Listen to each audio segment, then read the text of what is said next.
ગુજરાતમાં સ્થાનિક સ્વરાજની ચૂંટણીને લઈને ભાજપ સક્રિય છે। જિલ્લા તાલુકા પંચાયત અને નગરપાલિકાના ઉમેદવારો જાહેર કરવાની પ્રક્રિયા પણ શરૂ કરવામાં આવી। દ્વારકા જિલ્લા ભાજપ પ્રમુખ મયુર ગઢવીએ પ્રતિક્રિયા આપી છે। નિષ્ઠાવાન યુવાનો અને કાર્યકર્તાઓને પ્રથમ તક આપવા માટેનો દાવો કરવામાં આવ્યો।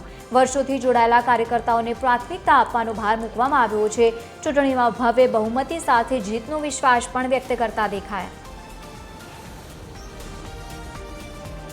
જે રીતે યશસ્વી પ્રધાનમંત્રી મોદી સાહેબના નેતૃત્વમાં આપણા દેશનો વિકાસ થઈ રહ્યો છે, વિશ્વમાં આપણા દેશનું નામ થઈ રહ્યું છે અને ભારતીય જનતા પાર્ટીની વિચારધારા મુજબ જે રીતે કાર્યકર્તાઓ કામ કરી રહ્યા છે, ગુજરાતમાં પણ આપણા માનનીય મુખ્યમંત્રી ભૂપેન્દ્રભાઈ પટેલ અને પ્રદેશ અધ્યક્ષ જગદીશભાઈ વિશ્વકર્મા દ્વારા જે રીતે ગુજરાતનો વિકાસ થઈ રહ્યો છે, પાર્ટી દ્વારા કામ કરવામાં આવી રહ્યું છે, એ પ્રકારે દ્વારકા જિલ્લામાં પણ જે જાહેર થયેલા જિલ્લા પંચાયતના, તાલુકા પંચાયત અને પાલિકાના જે સ્વચ્છ છબી ધરાવતા ઉમેદવારો છે, એ ચોક્કસપણે સ્પષ્ટ બહુમતીથી અને પ્રચંડ વિજયથી દ્વારકા જિલ્લામાં પણ દરેક સંસ્થાઓમાં જિલ્લા પંચાયત, ચારે તાલુકા પંચાયત અને બંને નગરપાલિકામાં સ્પષ્ટ બહુમતીથી પાર્ટીના ઉમેદવારો ચોક્કસપણે ચૂંટાઈ આવશે એવો વિશ્વાસ વ્યક્ત કરું છું।